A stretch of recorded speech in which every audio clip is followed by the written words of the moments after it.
Welcome to today's webinar, Trends and Best Practices in Tax Identity and Information Reporting for 2020, presented by Sovos and Tipalti. My name is Sherry Hale. I'm a marketing manager at Sovos, and I will be your host for today's event. We appreciate you taking the time out of your day to attend. We are providing today's content, but we also want to make this webinar as interactive and valuable as possible. Please submit any questions you have during the presentation using the Q&A panel.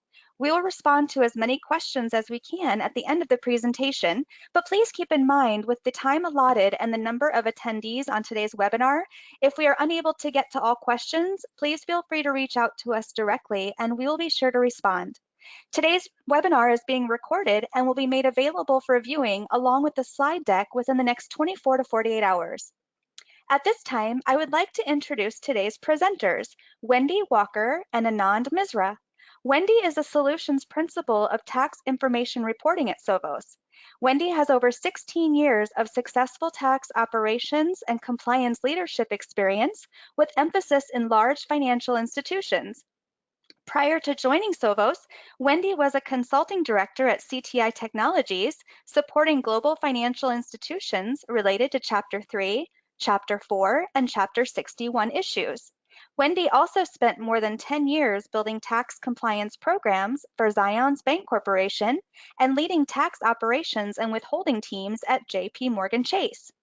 Anand Misra is Director of Product and Partner Marketing at Tipalti. Prior to Tipalti, he was the Director of Product Marketing at Oracle NetSuite.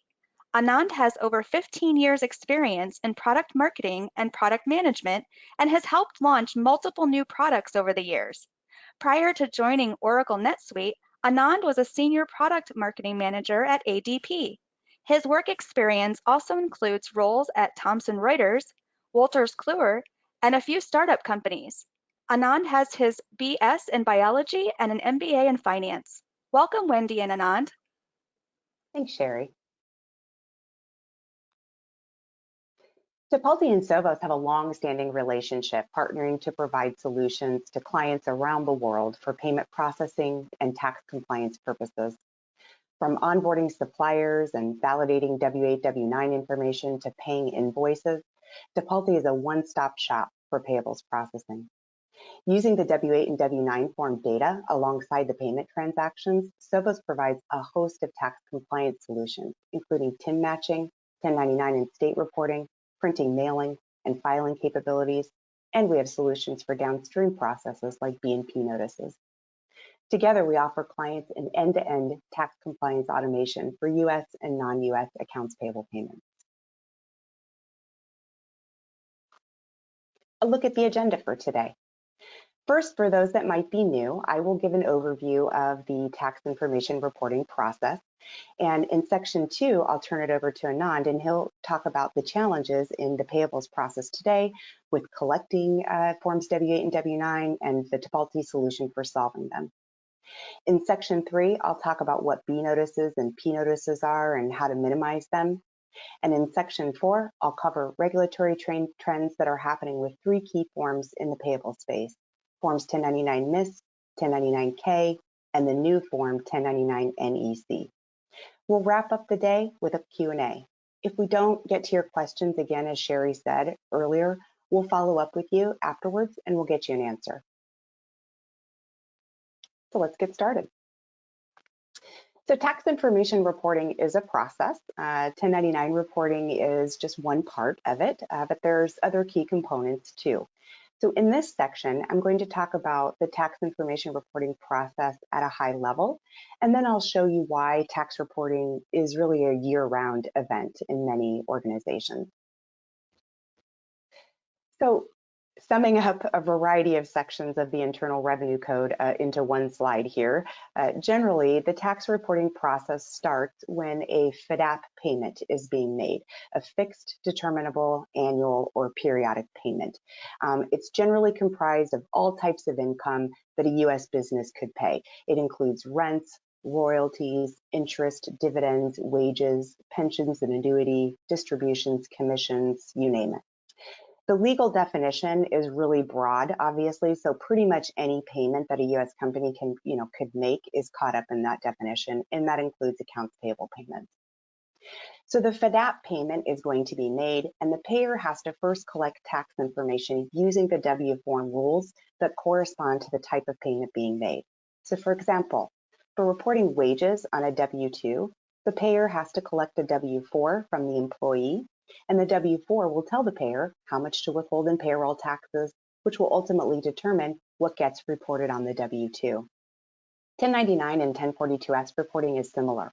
A W-8 or a W-9 is collected, withholding is determined based on that W form information, and then a 1099 or 1042-S is issued at year end to represent the FDAP payment plus the W form information that had been collected.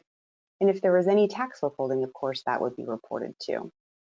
So at a high level here, the tax identification is tied directly to the withholding tax, if there's any, which is tied directly to the information return that will be issued at year end. Okay, so in tax reporting, as I said, it's not a once a year process that happens in January after the prior year closes. This graphic it really illustrates the variety of activities that occur during the year, and we've color coded it to call out kind of more proactive measures to take during the year to ensure that reporting data is compliant. So since tax reporting deadlines span many months of the year, right? It's not just isolated to 1099 filing. There's a variety of deadlines and activities to consider.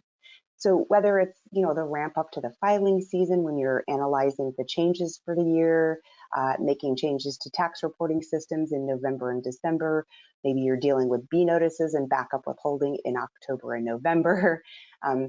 There's activities that go on all throughout the year. And so even in the more quiet summer months, tax professionals usually engage in a variety of improvement projects, right? It's their downtime, just to try and prepare for the coming tax season. For some payers, the end of the US tax filing season, it just signals the beginning of a more global tax reporting obligation, as tax reporting, right, isn't just a US concept. As your organization grows, your tax reporting obligations grow, and this wheel of obligations begins to fill out with more and more activities to prepare for. In some organizations, there are hundreds of people working on different activities in this wheel. In others, there's less than 5. It's important to understand the obligations your company has so that you can prepare accordingly, your staffing, your technology, excuse me, and all of the other things that go with this. All right, Anand. Thank you, Wendy. Before I get to my section, basically, I just wanted to provide a quick overview about Tipalti.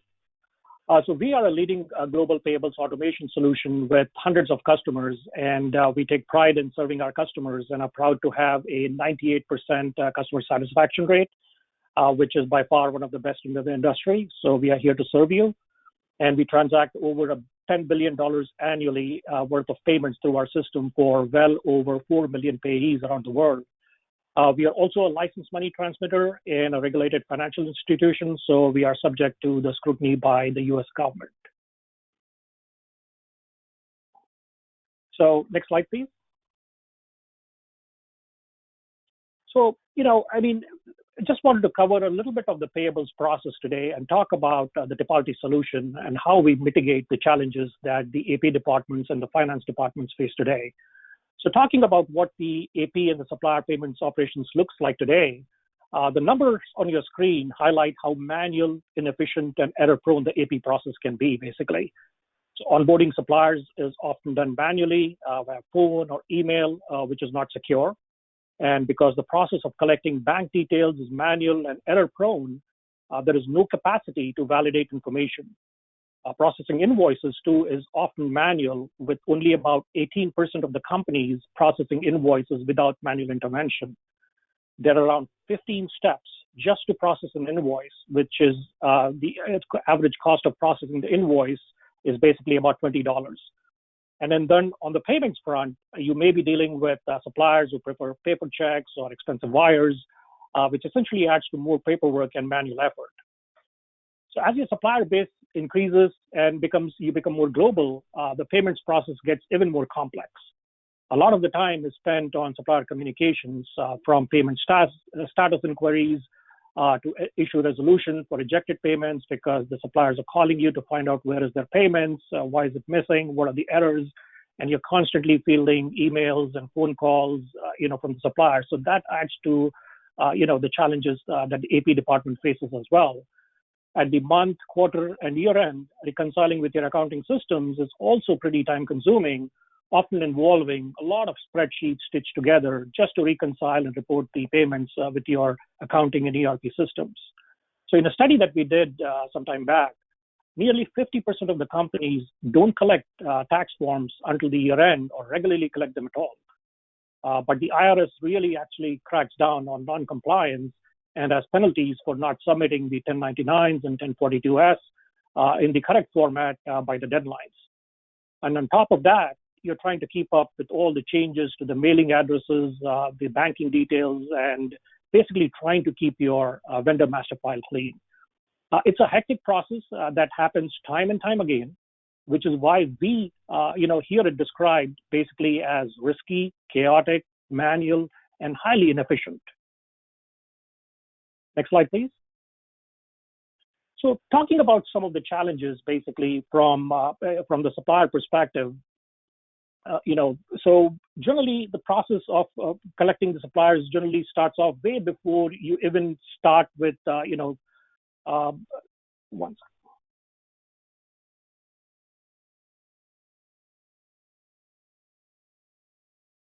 Sorry about that. So talking a little bit about the supplier management looks like, we talked about the numbers in your screen. It basically starts even before you start collecting the forms, right? Which form should I fill out? How should I populate the form? Did I make the right selections? What is the withholding rate?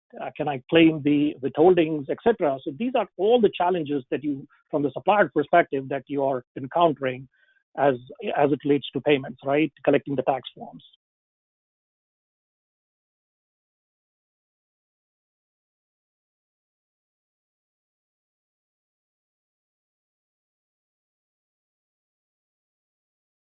And the challenges actually are magnified, basically, if you're looking at it from, the perspective of the payers, collecting the right W-9s and W-8s on time, ensuring that the correct tax forms are filled out, reviewing the tax accuracy, and looking all the treaties up, which countries you pay to.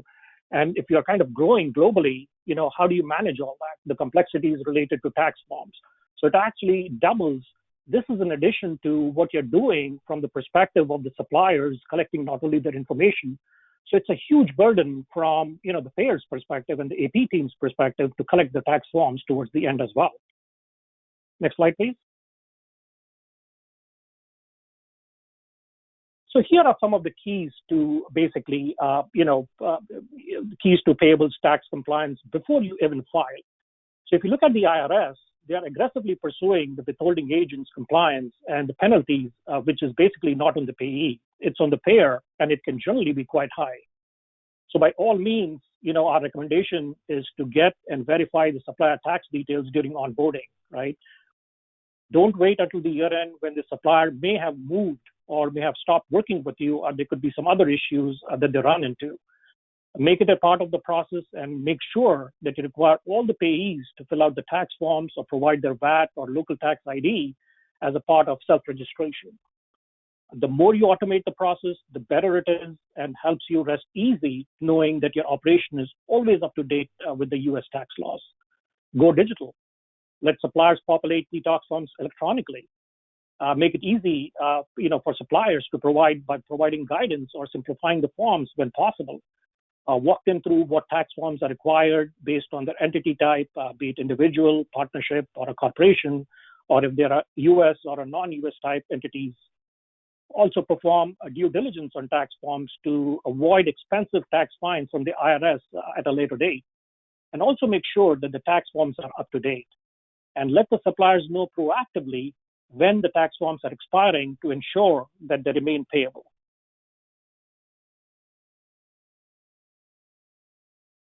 Next slide, please. So I wanted to actually touch upon, Tipalti's tax module, which is KPMG approved. So Tipalti solves the highly complex manual process of collecting tax information through a digital tax capture directly during the onboarding flow and ensures that the information is validated even before a payment is processed. So our tax solution for US payers simplifies the process and helps your company comply with IRS tax provisions. You can require all payees to fill out tax forms and provide their VAT or local tax ID as a part of self-registration, which, as I mentioned earlier, is a good practice to have in the beginning itself on the Tipalti portal. Our guided tax form wizard helps suppliers of US payers choose the correct tax form based on the country and business structure. Once the correct tax form is selected, Tipalti basically digitizes the tax forms and applies over 1,000 rules, including TIN matching, to ensure that the proper data has been provided up front. And at the year end, Tipalti generates 1099s and 1042S tax prep reports and calculates the necessary withholdings. And for new non-US payers, Tipalti collects and validates local and VAT tax IDs in about 49 countries. Next slide, please. So basically, this is, the Tipalti solution, or the whirlpool or the wheel, as I call it, right? The way I position this is that, this captures the Tipalti philosophy. And by that, I mean that if you put a robust system in place now, you will not outgrow it as you scale. So we provide an end-to-end solution to manage the entire supplier payments, not just a piece of it. It starts at the top, basically, with our supplier management solution that is built in to make the onboarding easier. Not only can the suppliers register on their own, we have advanced vetting and validation built in to reduce costly errors. We apply over 26,000 plus global rules to validate payment data. And we screen suppliers against lists such as OFAC and AML so that you don't pay somebody who's on a terrorist watch list somewhere. And it's not just the onboarding that's differentiated, right? It's the entire supplier experience. Customer branding basically takes center stage from onboarding through proactive payment status communication so that your brand is, front and center, not Tipalti. So that's a great branding experience from your perspective to the supplier. We have KPMG certified tax compliance, as I stated, with W8 and W9 forms collection and with tax ID collection for 50 countries, including the VAT and PIN validation that we do. And this is all proactive, essentially. So we provide it right up front to reduce all the errors and the challenges that come down the line for the AP departments. So suppliers can provide their own tax forms or tax IDs, and our system vets and validates to ensure legitimacy and accuracy. We offer touchless invoice processing with optical character recognition and the machine learning artificial intelligence built in for invoice capture. We also offer managed services for invoice processing as well. And for those who need have PO-backed invoices, we have a 2- and 3-way PO matching as well. And from the remittance perspective, we offer suppliers a choice of 6 different payment methods to pay across 190 countries in 120 currencies. As I stated earlier, we are a licensed money transmitter and perform sanction screening as well. And we even let suppliers choose when they want to be paid or if they want to be paid early with NetNow, which is our early payment solution, basically helping AP boost revenue share without even touching their working capital. And with multi-entity payables automation and real-time reconciliation with ERPs, we are able to accelerate the financial close process significantly. So that, in a gist, is our solution. And I believe, Wendy, it's handed back to you. That's right. Thanks, Anand. And I appreciate the background on the information there, because you're right. I mean, there's a lot of risk in just not even in the, just in the tax reporting process, but obviously upstream too. So I really appreciate you going through that. So let's move on. We're going to have a polling question here that we're going to move on to next. You'll have 30 seconds to complete that question. If you enter it, it doesn't look like you've entered it. Just enter it into the chat and we'll pick it up that way. So 30 seconds start now.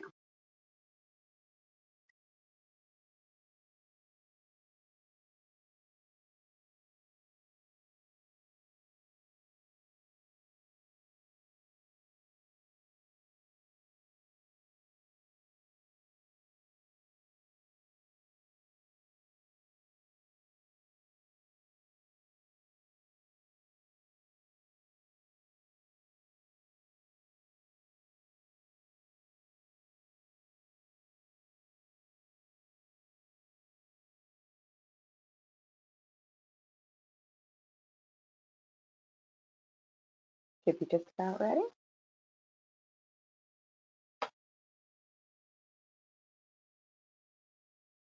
All right. Thank you for taking the time to do that.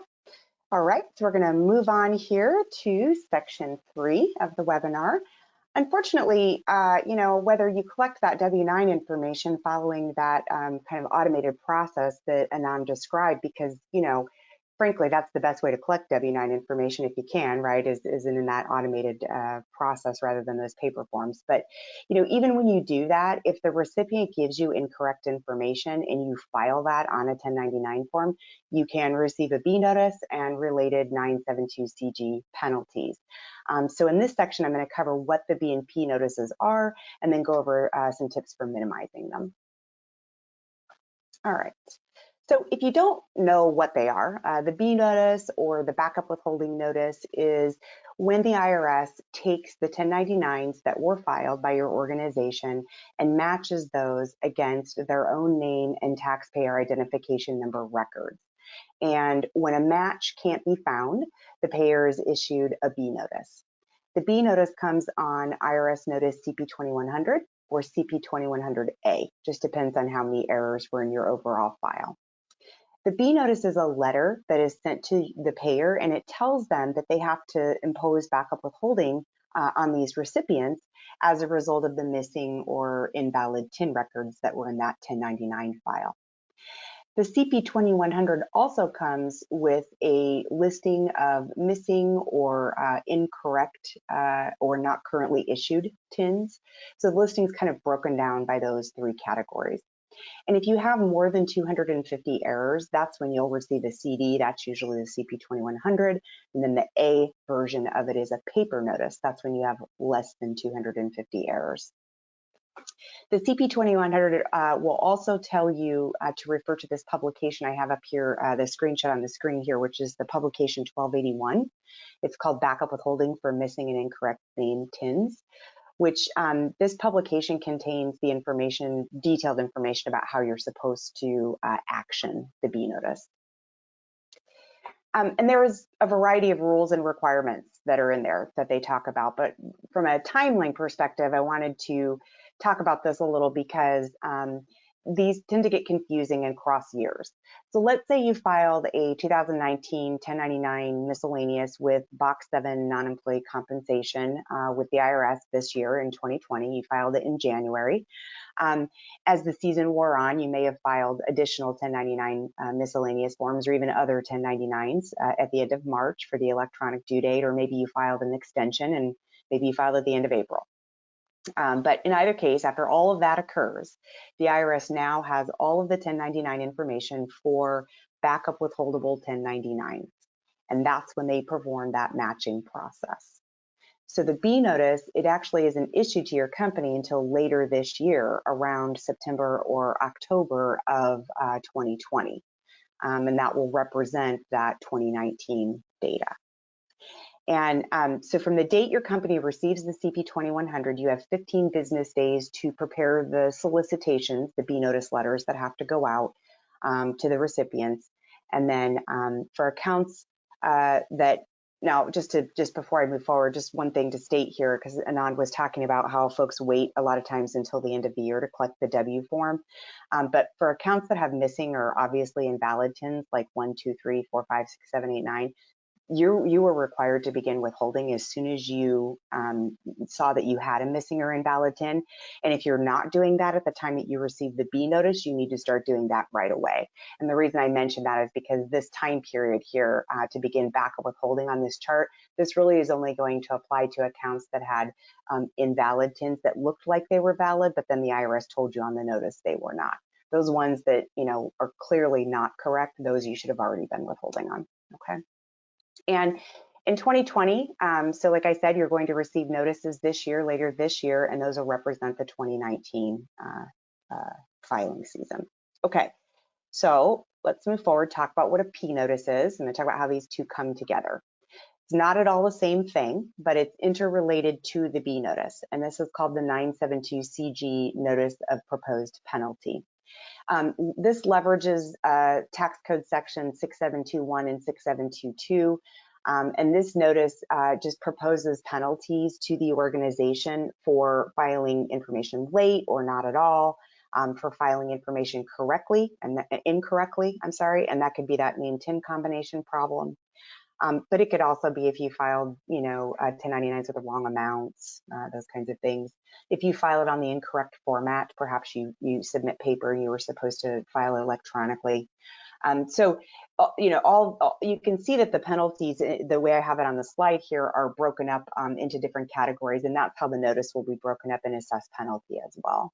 And the other thing is, if you look at the way these are written, you can see that kind of the first three are around how you file information with the IRS, and then the last two bullets are around how you issue information to the recipient. And so what that means is if you file an incorrect 1099 and you also issue an incorrect 1099 to the recipient, then effectively you could receive double penalties. I've not seen the IRS do that unless they're auditing you physically, but just know that it's a possibility under the law. Okay, penalties that can be assessed on the under these sections of the Internal Revenue Code. This chart here is for businesses that are large businesses. They classify that as gross receipts of more than $5 million. There's another chart for smaller businesses. But these penalties are graduated based on when the information is actually corrected or filed. So if you file this information, less than 30 days after the due date, then the penalty is going to be that $50 per 1099. But if you file after August 1st, or you don't file at all, now you're looking at that $270 per return number.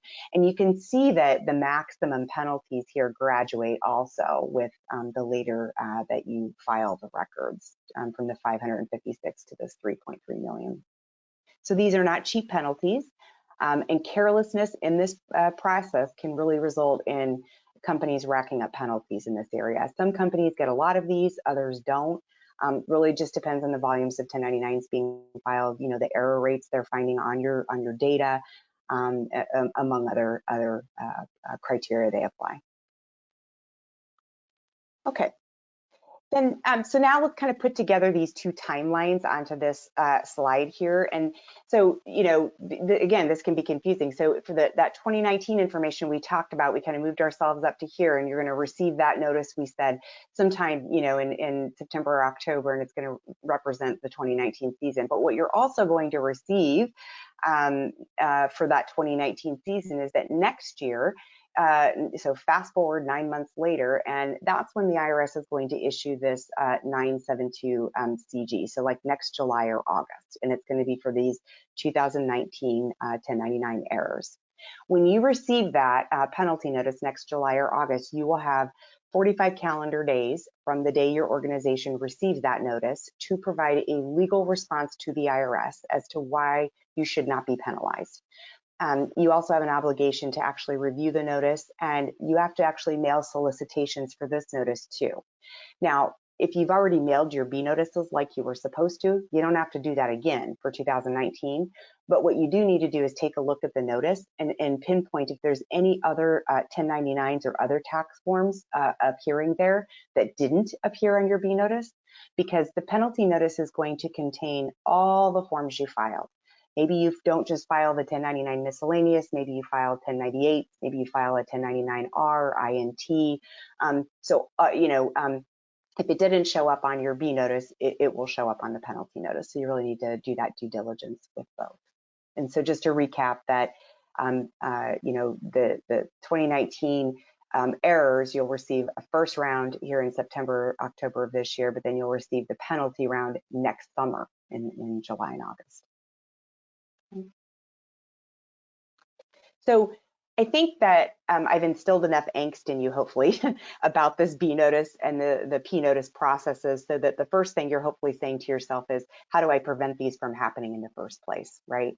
And here at Sovos, we look at tax identity management as either a proactive or a reactive process. And I just spent a lot of time talking about that reactive process, what happens after you file a 1099 with incorrect information.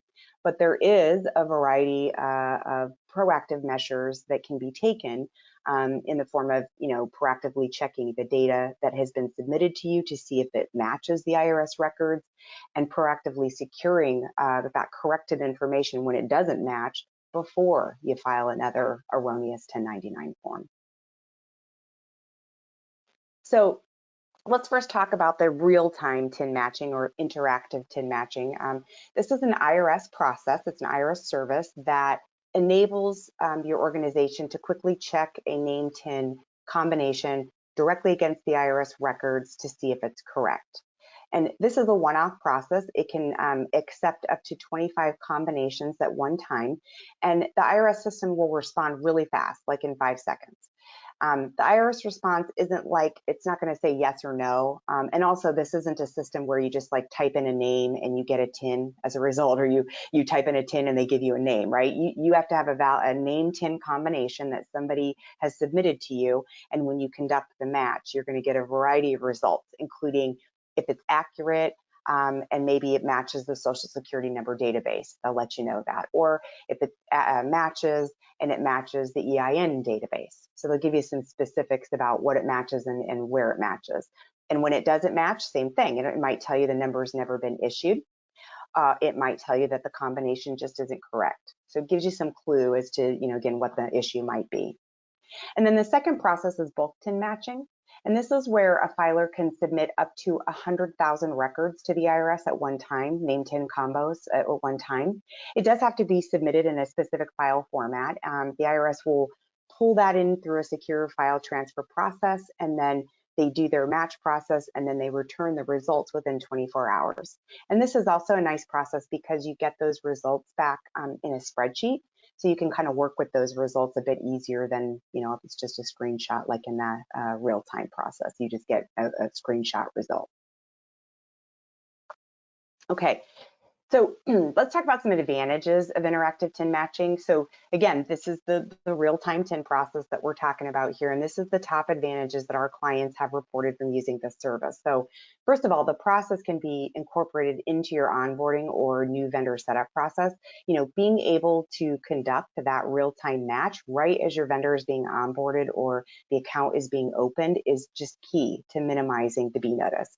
It's also key to a more efficient process for you. So being able to remedy any issue that you have with that name TIN combination right at the onset of your relationship, it's far more efficient than waiting until after the vendor or the customer, has already onboarded and you're making payments and you have a problem. And then interactive TIN matching, it will improve your overall relationship with the payee. Whether it's a vendor or a customer or a partner, no one wants to be arguing with payees about imposing backup withholding because, they didn't provide a valid name TIN, and explaining backup withholding is not a great conversation or a good use of anyone's time either. So, and then the other advantage is that it minimizes the hassle of B notices and the risk of receiving the related 972 CG penalties that we talked about. So when you can correct the issue on the spot, obviously, again, it not only minimizes the B notice to virtually nothing, but it will also minimize the organizational resources that you're spending to get, chase that vendor for another W-9. And then the last thing is that using the TIN matching service can help you abate 972 CG penalties. So sometimes you'll do a TIN match and it'll say it matches, and then you still get a B notice later on. What? Well, the IRS knows that nothing's perfect. So, sometimes their system will give you a match and later on it shows as a mismatch. So they do provide relief for that in the legal process where you can just show them that you had a match through their match process and they will abate that penalty. So sounds too good to be true, right? So why isn't everybody using this service? Because if you go with the IRS service directly, there are challenges. And the larger the organization is, the more challenges that it can become, to the point that the benefits could maybe outweigh the burden. So the first challenge is, in order to gain access to the IRS system to perform TIN matching, you have to apply for access. So as part of that process, you have to apply personal identifying information and specific information about your tax returns from prior years. And this is so that the IRS can validate who you are, who you say you are. But it's problematic for our clients because one, employees just, they don't always want to provide that level of personal information to the IRS for a work-related process, right? Because it's PII and inherently there's, risk in that. But the second issue is that with real-time TIN matching through the IRS, it requires this two-factor authentication process in order to log into the system. Excuse me. So most authentication measures require a one-step process, usually a traditional password, right? But in 2FA, there's usually another authentication layer that has to be satisfied. And in the case of TIN matching with IRS, it's usually a unique PIN. And so, you think about that, you have issues in that first layer with passwords expiring and people forgetting them, but you also have issues in that second layer with pins having to be reset or you losing the pin. And the thing about that too is that the pin itself is it takes a while to get that replaced from the IRS. So anyway, these kinds of issues, right, they can result in pockets of vendors or customers getting onboarded without that TIN match. And so it just really reduces any advantage that, we talked about early on to the service if you're not, able to do that up front.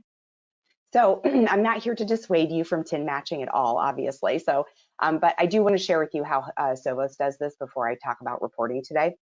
And that is that we do have TIN matching solutions that we have already completed the process to get those login credentials. So our clients access the program utilizing a Sovos issued ID. And this also makes that onboarding process much more streamlined.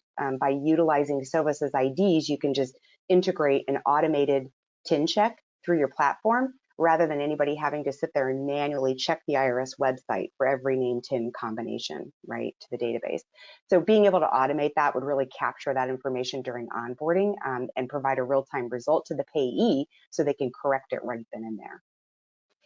The Sovos solution also eliminates the need for our clients to have their employees enter PII, right, to get the access. So by utilizing our Sovos issued IDs, all of the transactions are tied to their Sovos ID, but they don't have to provide PII to get that, and they don't have to wait to be granted that access by the IRS. And then the third thing here is that Sovos solutions solve the issue of that two-factor authentication, right? So our IDs comply with the 2FA process so that all employees that you want to perform this service can access real-time matching without interruption as a result of the process. So just to wrap this up, TIN matching, whether it's in bulk or interactive, it's a key way to minimize or even prevent B notices and penalties. Using Sovos TIN matching, for that process just enhances the advantages that we talked about so that you can really realize the full benefits of the service. Okay. Last section for today is that we're going to talk about some of the trends happening in the key 1099 forms that are being issued for ordinary income payments. So that's, the form 1099 MIS, the 1099K, and the new form 1099 NEC. So I'm going to talk about the 1099 NEC first because it is really intertwined with the 1099 miscellaneous. So the IRS has resurrected this form. We used to use this form back in the late 70s and early 80s, if I'm aging myself a little. And the IRS resurrected this form, and they're generally requiring it to be reported for payments of non-employee compensation that are made during 2020 and beyond. We used to report these in box 7 of the 1099 miscellaneous form. So why the change? Because in 2015 with the PATH Act, the IRS there were some changes to the code that the IRS had to start issuing refunds following a certain process. And in order to comply with those provisions, the law changed the filing due date for the W-2 and the 1099 miscellaneous non-employee comp income. And they changed it to January 31st. And it was at the end of March previously. And then to make matters worse, the states basically turned around and adopted the same thing, right? So every state turned around and changed requirements to have things reported by the end of January as well. So, and the industry went through a lot. The change eliminated any window of opportunity that you had from January to the end of March to really clean up any data issues that may have happened, to get things right before you filed it. Maybe potentially, you could have minimized your bean notices, things like that. And then, so this was the big story for 2017 and 2018 filing season. These accelerated due dates, this January process was, forever changed. Despite all of that effort and the widespread communication to the industry, it turns out that the IRS itself was not prepared for this change. So I highlighted the issue here at the slide. I won't read it for you, but the long and short of it is that it was related to when you would file your, you'd already filed your non-employee comp 1099 miscellaneous forms, and maybe you had to turn around and file a late original 1099 miscellaneous form. Maybe you only had to file one. But at any point, essentially when the IRS received that one late original, they would then treat your entire 1099 file as late, and they issued you penalties as a result. So it was all the way down into the penalty process before filers had to say, wait a second, IRS, my forms weren't really late. And so there was problem. So needless to say, we have the 1099 NEC form as a result of this problem. So this is the most recent version of the form. I believe this is the final one for 2020. So let's step through this. We of course have our standard payer and recipient boxes up here at the top, right? Not a new concept for us. Box 1 is where the non-employee compensation is going to be reported, and specifically this form will be used to report $600 or more of payments of 1, services performed by someone who is not your employee, including parts and materials; 2, cash payments for fish or other aquatic life that you purchase from anyone engaged in the trade or business of fishing; or 3, payments to an attorney. So of course, those were things you were already required to report in box 7 of the 1099 miscellaneous form, and now those would come over here to the 1099 NEC.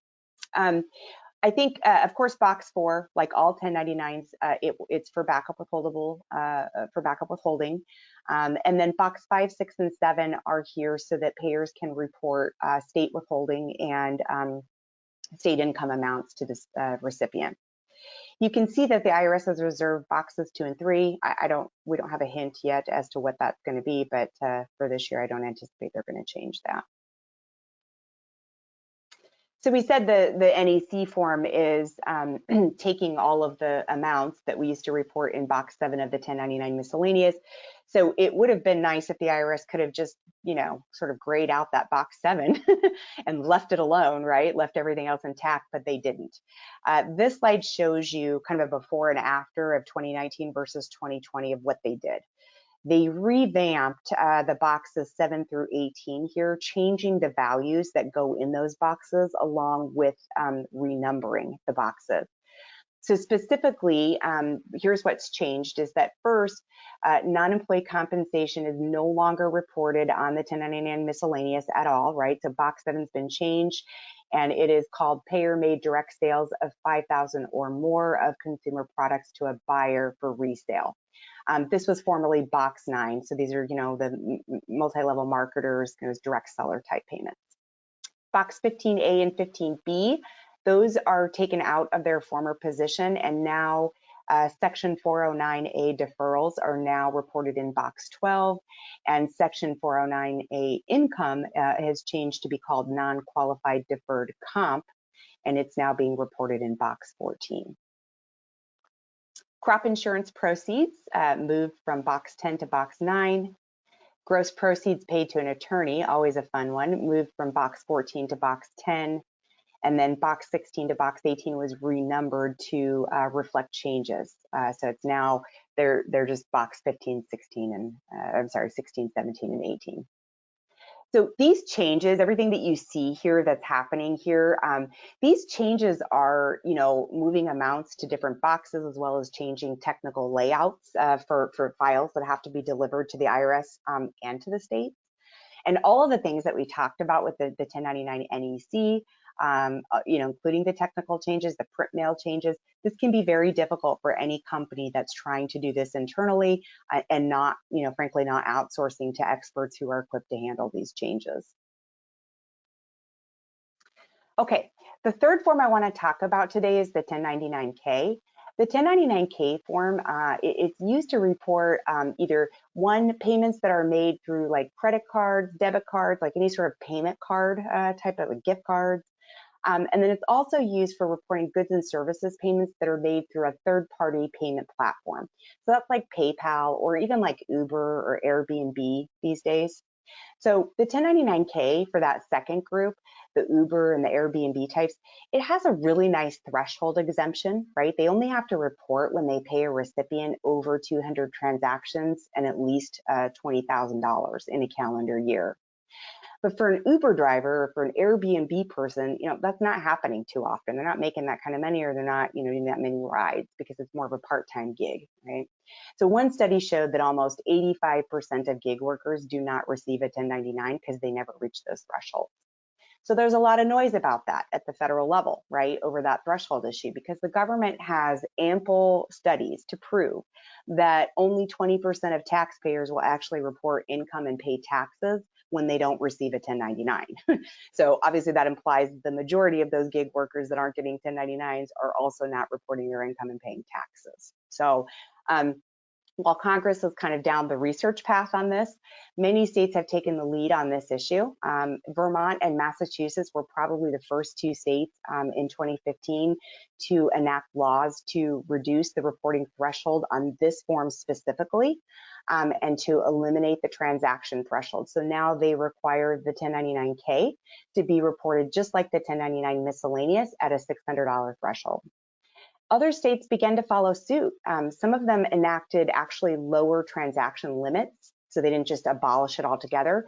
So Illinois, this past December, they're requiring a $1,000 and 4 transaction limit de minimis for 2020 reporting season.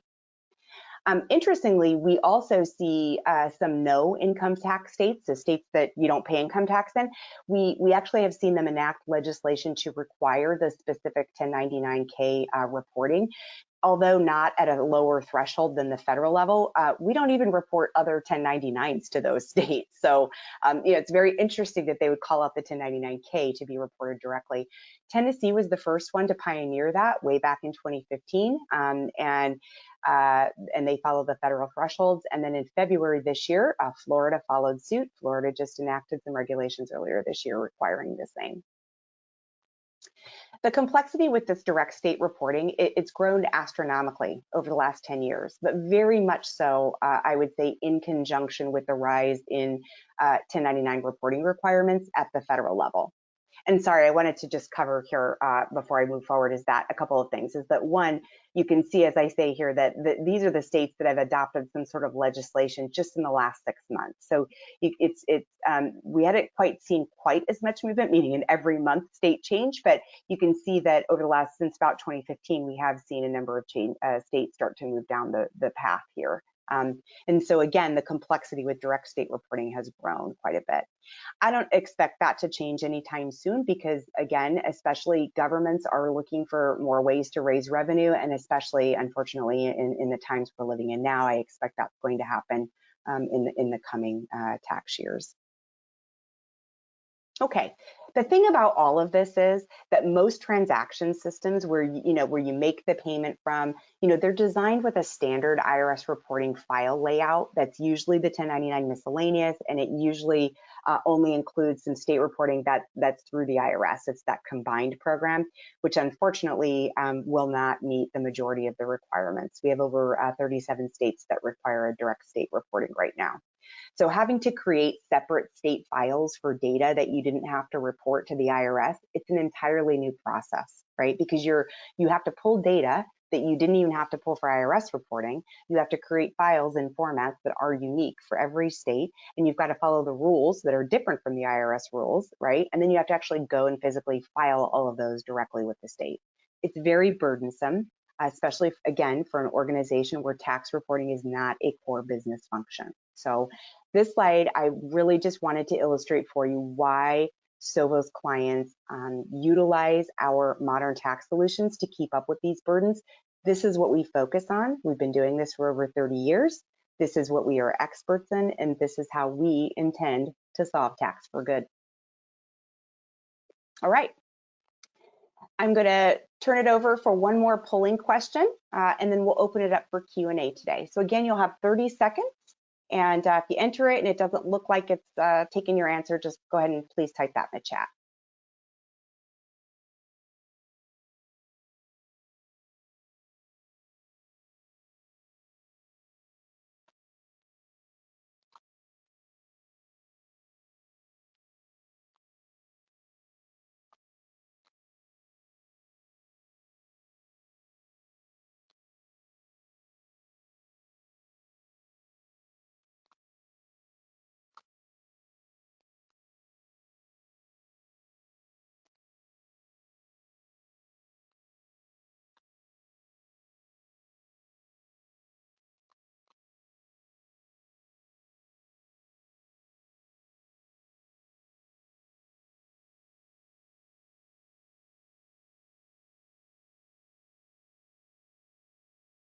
Okay, should be getting pretty close.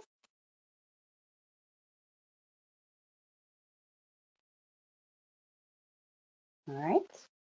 Thanks everybody again for that. All right, so we're going to open it up with a little Q&A here. I see one that I can take first, and then Anand, I see one for you too. Sure. So is it correct, this one's for me, is it correct that if a company pays a vendor with a virtual credit card using a bank software, the bank is required to process the 1099-K? Actually, it's whoever actually settles the payment with the person who agreed to accept the credit card. It depends on that. Sometimes the bank is required if they're the one settling the payment. And then sometimes if the bank outsources that to a third party, there's some big companies out there, like a company called First Data, for example, who does this all day long. So if the bank has actually outsourced that to someone else, then that third party is required to do it. So it just kind of depends on that. But yeah, I mean, if you're using a virtual credit card and the bank is settling that payment through an electronic platform, then yeah, you do not have an obligation to issue the 1099 for that.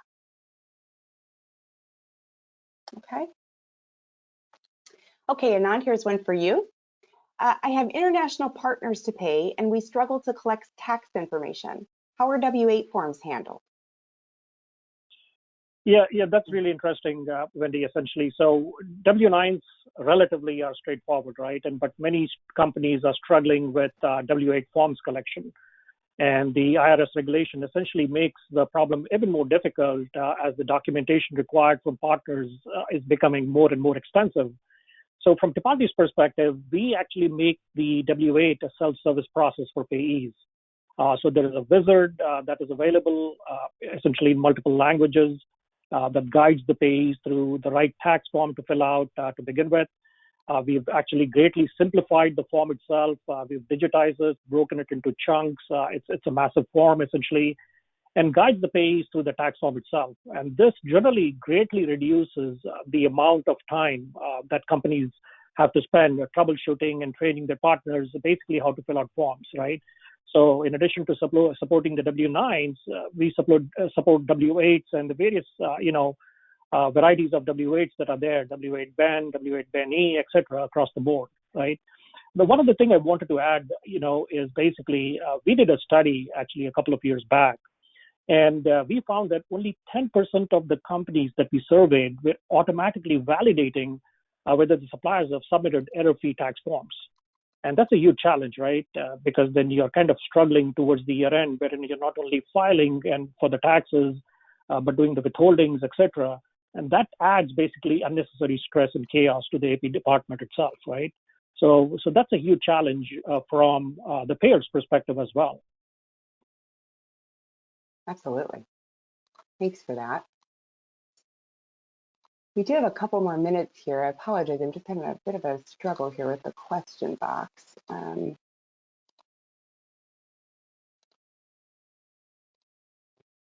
Here we go. Okay,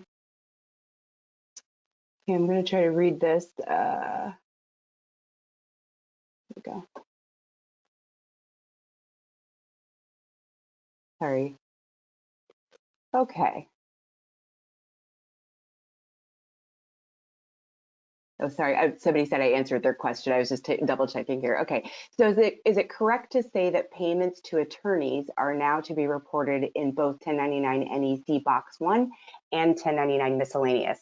And the answer is not necessarily. So let's talk about that.